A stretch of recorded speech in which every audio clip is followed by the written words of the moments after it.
Now, WJC's Purple Playbook, brought to you by M&T Bank. And welcome into Purple Playbook. I'm Alex Glaze. Joining me, as always, two-time Super Bowl champion Torrey Smith. Torrey, you looking a little sun-kissed right now. You know, we're kind of in the beginning of summer, but you know, week 2 of OTAs in the books, so it's kind of, we're getting closer to the real thing, training camp. Getting closer, man. You know, we keep mixing up our little rain days with the heat that is unbearable. Yes. So it's getting close to being consistent, but I said I wasn't going to complain about the bad weather because it's getting warmer. That means, first of all, the fish are biting, but 2 footballs coming. The heat I could deal with. The humidity is kind of what we got this week. That's where you kind of lose me, but that's where we're going to get in training camp. It's going to be humid, it's going to be sweaty, it's going to be nasty, but we got some football. And we had Lamar Jackson out on the field this week for the first time. We got to see what Lamar looked like interacting with his new coaching staff, interacting with some new players. And Lamar shared his thoughts on Jesse Minter and this new staff with us.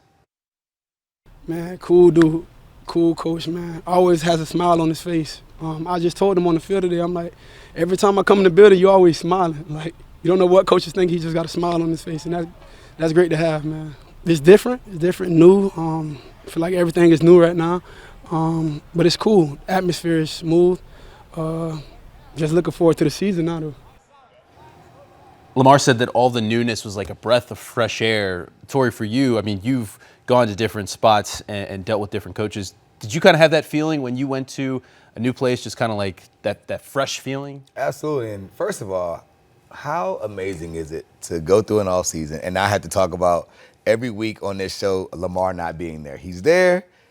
I know everyone was losing their mind a little bit last week, but he's there. He's having a great time, and it's new, right? New means I had to learn, right? And when you played at such a high level like Lamar Jackson has, I mean, there aren't very many people in this league that can say they won a couple of MVPs, right?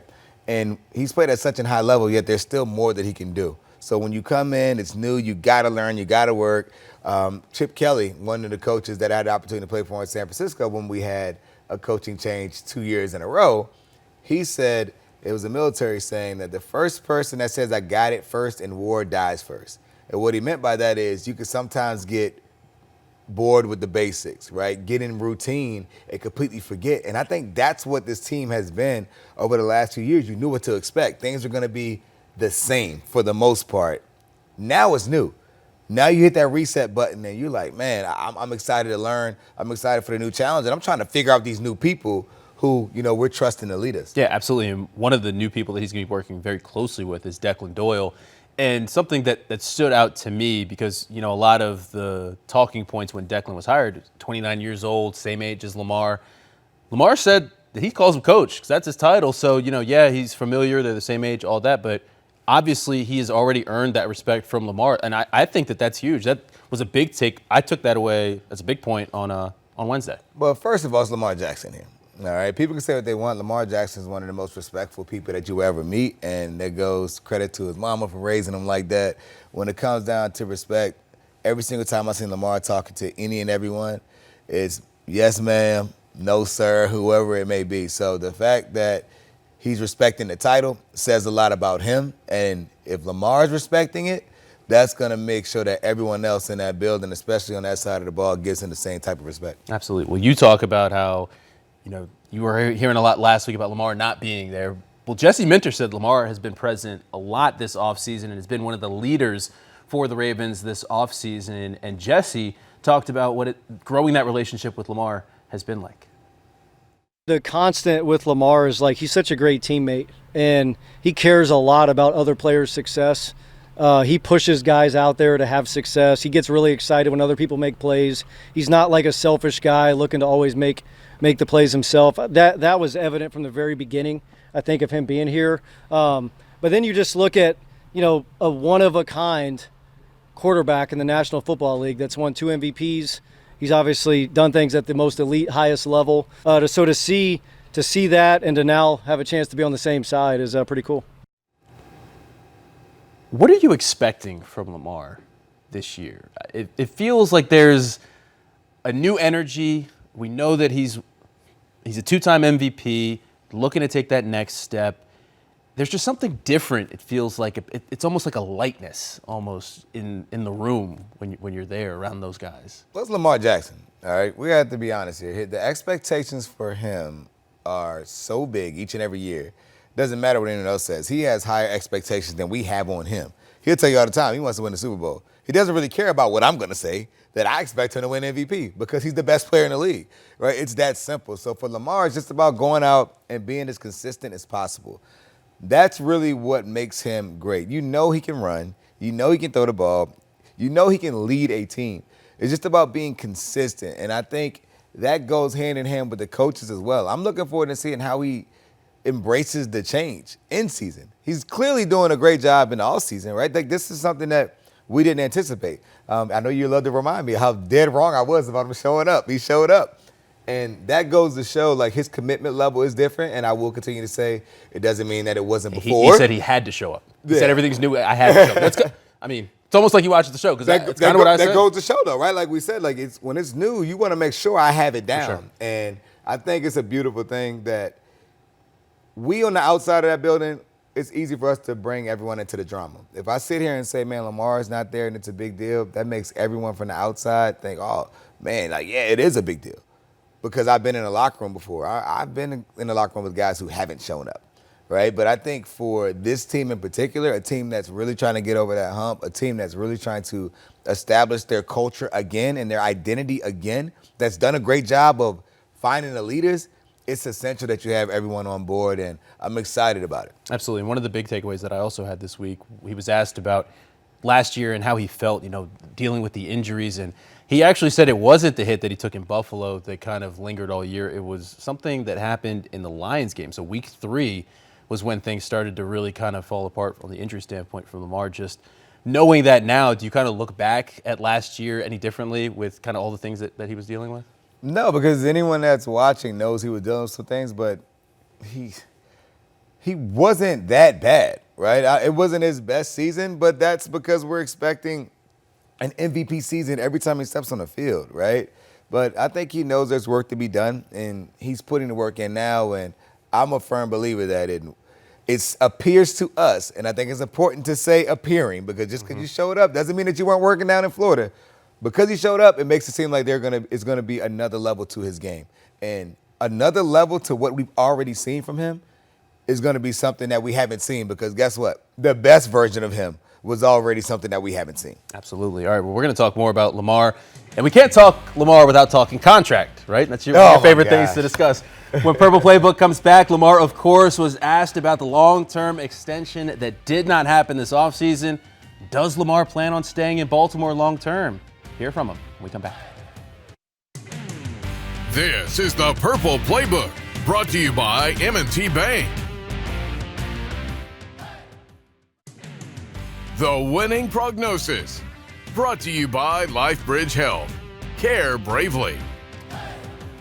Well, back in March, the Ravens restructured Lamar Jackson after Eric DeCosta said that the team ran out of time when trying to work out a new deal with the franchise quarterback. But without that new deal, Lamar is going to become a free agent in 2028.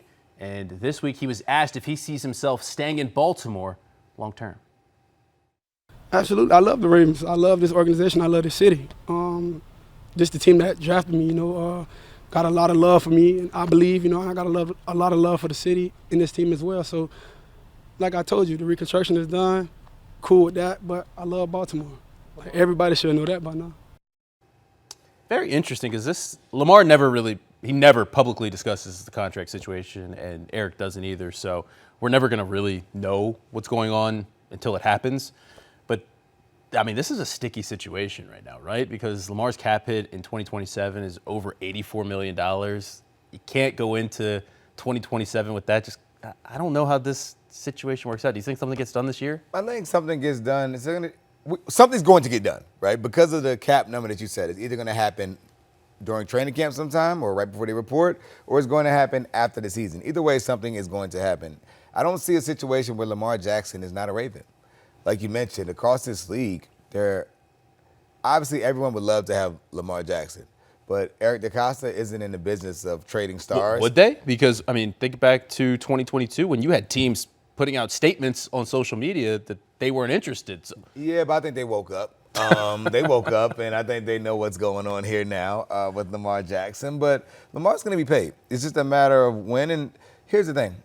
I'm not a poker guy, but if I played, I would like to have Eric DeCosta and Lamar Jackson type styles to my game, right? You're never going to know what's happening. They could get it done tomorrow, for all we know. That's how they move. They've been so secretive about their negotiations for years, and we've been the reason why everyone's been up in arms trying to figure it out. So I think something's going to happen at some point because you said literally they cannot go on next season with that cap number. Well, we know that Lamar has previously requested a fully guaranteed contract. He says he wants to leave those conversations in the past, but what does a contract for a 30-year-old Lamar Jackson look like? It's still going to be the number one highest paid player in the league. I don't care if that number keeps jumping 10, 20 million a year. He will be number one.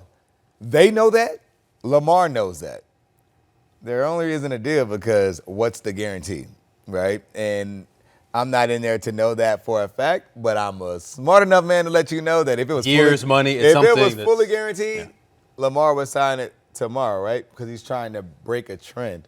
But it's the business, and we'll have to see who folds first. Okay, well, speaking about Lamar, can you believe that he's entering year 9? No, that actually sounded crazy. It threw me off a little bit, just continuing to hear that Lamar Jackson has been playing football going on his 9th season when I remember watching him in college. And I remember the play of him in high school doing the step back. Yeah. It's like, where's the time going?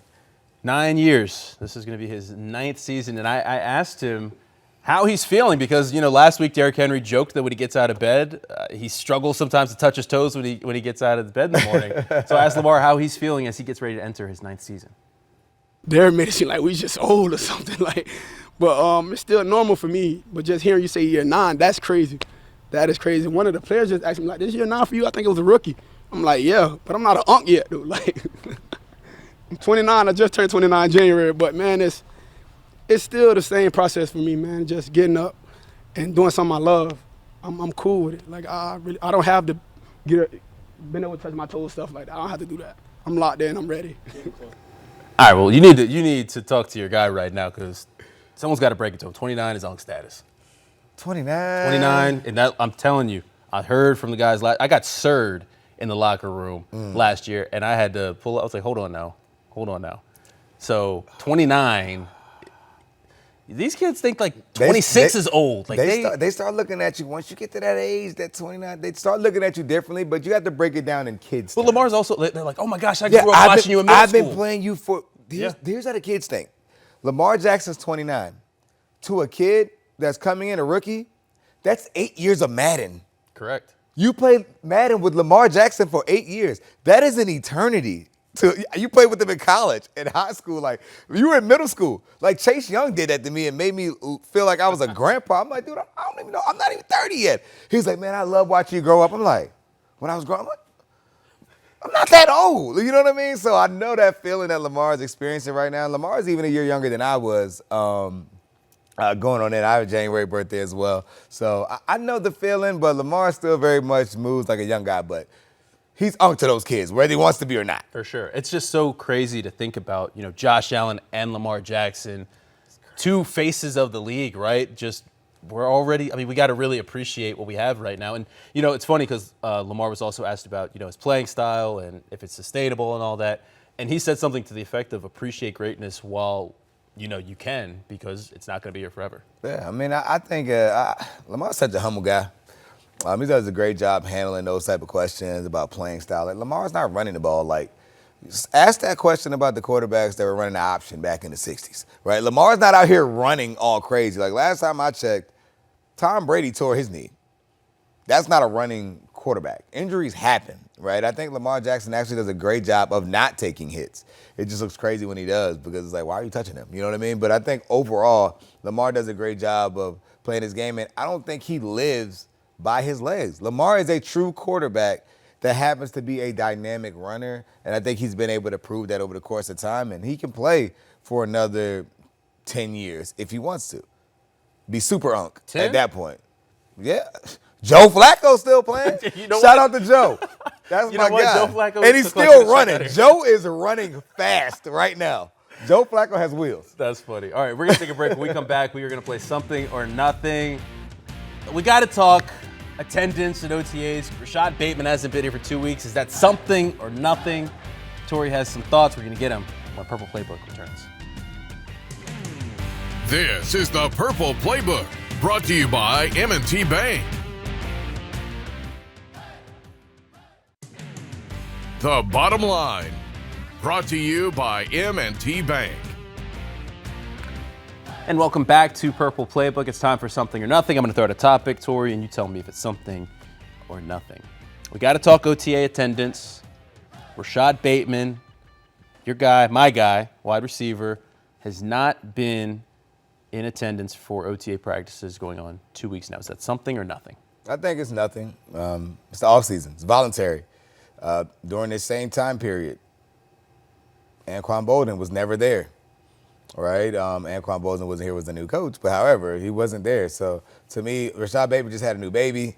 The weather in Baltimore has been deciding what it wants to be. You know, and he likes to kick it in warm places. So he's just been a little bit patient. So I'm going to go ahead and say there's a bunch of nothing to that. Do you think that it's just because he's a receiver that it's nothing? Because if this was, I think, another position, I think that people would maybe. Yeah, if it was Lamar Jackson, that's all we would be talking about in this show. Because for him, it's just learning terminology. Yeah, routes are the receivers same, can pick it up.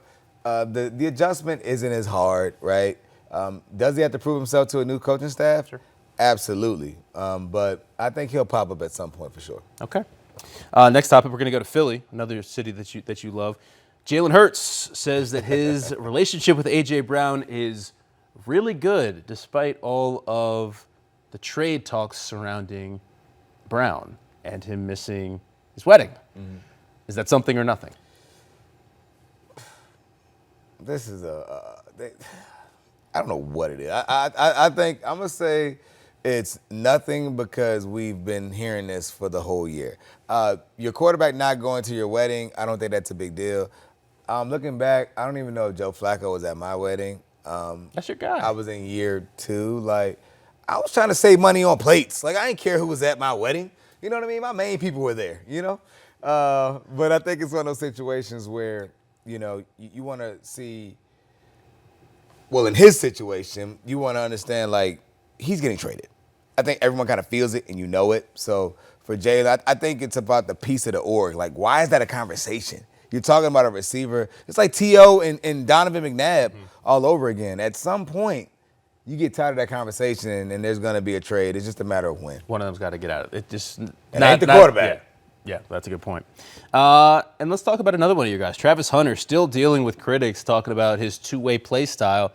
He's not fazed by it, but something or nothing, Travis still getting criticism, even though I believe the Jags said he's going to come out and play primarily corner moving forward. Yeah, I heard him also say that that's not true. Here's the thing. Steve Smith really probably said it best. And I'm going to say there's something to this because I know what he wants to do because he is extremely talented at both. He can be a Pro Bowler at receiver or he could be a Pro Bowler at corner. But in this league, you got to decide which one it's going to be for your health. And I love Travis. And the reason why I'm saying that is because your body takes a toll. This league doesn't care that you're hurting. They're not going to do things to protect you. You got a job to do. You doubling your reps, that's going to set you up to shut down earlier. And so the ultimate goal is to obviously win a championship, but you also want to secure yourself financially as well. And obviously he's definitely doing well financially, so not going to sit here and act like he's broke. But he did have his season cut short last year. Yes, and you got to do it again at the pro level. So I think his ceiling is as high as he wants it to be on either side of the ball. I tell people all the time, Travis Hunter is the best high school player I've ever seen. He was equally as good at both. But I think he should make that transition full-time to cornerback because he would be truly elite with his ball skills compared to a lot of the corners in the league. Is it just ball skills? Everything. Movement, instincts. Range, like just everything? Yeah, he plays. If he's close to you, he becomes just as much a receiver as you do. And that's a rare trait. And it's something that can really separate him and make him one of the better ones to do it in the history of this game. That's the type of potential that he has. Okay. Well, we're going to take a quick break. When we come back, we're going to wrap up the show. You are watching Purple Playbook. This is the Purple Playbook, brought to you by M&T Bank. Now, WJC's Purple Playbook, brought to you by M&T Bank. And welcome back to Purple Playbook. As we wrap this up, we got to show some love to our guy, Marty Bass. Congratulate him on 48 years here in Baltimore. I mean, Marty, I grew up watching Marty. You know, back when you had to watch TV to find out if school was canceled. I remember watching him and Don in the morning show. Marty, just a local legend. And, of course, a part of the Purple family as well. You've seen him on Purple Playbook in the mornings with us sometimes. Just a good dude, too. Yeah, Marty's awesome, and I appreciate how amazing he was to me my entire time as a player and even in retirement through transitioning. He's a great voice, so I'm extremely thankful for him. Hope he enjoys retirement. Shout out to you, Marty, and all the best to you and the time. Huge Ravens fan. I believe he loves spending time on the boat, too. So We might need to link up now. I think Marty's going to get down south a little bit if I know him. But also, you're going to be heading down south as well for Jacoby Jones camp, something that you take pride in every year. Just kind of what are you looking forward to this year as you continue to pour into Jacoby and his foundation? Oh, yeah, his mother asked, when he passed, said she wanted to bring his camp back. So that's something that we do with Level 82 now. A bunch of our coaches are heading down to help run this camp down there in New Orleans. So looking forward to the amazing time, keeping his legacy alive. But we love New Orleans, man. The food, I'm gonna be 10 pounds heavier when I come back next I was gonna say week. you were on your program. I thought you were working out. I'm working out. I got to pull a two of that New Orleans. It's gonna be real bad. All right, well that's gonna do it for this week's Purple Playbook for two-time Super Bowl champion Torrey Smith. I'm Alex Glaze. We will be back next week as the Ravens wrap up OTAs, and we look forward to the next phase of the offseason, mandatory camp. Have a good night.